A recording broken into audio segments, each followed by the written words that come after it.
મહાવીર જયંતિ નિમિત્તે વલસાડ તાલુકામાં ઉત્સાહભેર ઉજવણી કરવામાં આવી હતી। ભગવાન મહાવીરના જયઘોષ સાથે રેલી અને શોભાયાત્રા કાઢવામાં આવેલ હતી। 2622માં ભગવાન મહાવીર જન્મ કલ્યાણકના આ પાવન પર્વ નિમિત્તે દેશભરમાં મહાવીર જયંતિ લોકો ઉત્સાહભેર ઉજવી રહ્યા છે, જેમાં ખાસ કરીને ભગવાન મહાવીર જન્મ જયંતિ નિમિત્તે સમગ્ર વલસાડ તાલુકામાં ઉત્સાહભેર ઉજવણી કરી રહ્યા છે।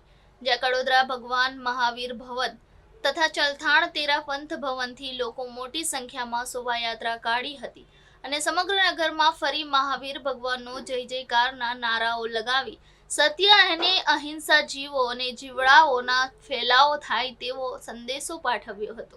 ગૌતમ મહેતા आज रोज શું આયોજન છે ને કઈ રીતનું છે?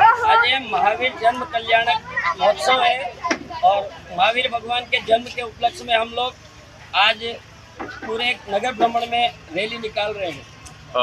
रैली कितने साल से निकाल रही है, आगे का क्या आयोजन है? रैली लगभग 15-20 साल से कड़ोदरा में निकल रही है और आगे आजीवन निकलेगी। कितने की संख्या में रैली निकाली जा रही है और क्या क्या आयोजन करने में है आगे का? एवरेज 200 से 250 महिला और पुरुष है और आगे मतलब महावीर स्वामी के नाम से सांस्कृतिक कार्यक्रम भी है और नवकार मंत्र का जाप है। उसके बाद में गौतम प्रसादी है। आज की युवा पीढ़ी को महावीर जयंती के बारे में क्या संदेश देना चाहूँगा? मैं महावीर जयंती के महावीर स्वामी के जो जीवन के ऊपर है उसके उनके जीवन पर आधारित वो लोग चले, यही कहना चाहता हूँ।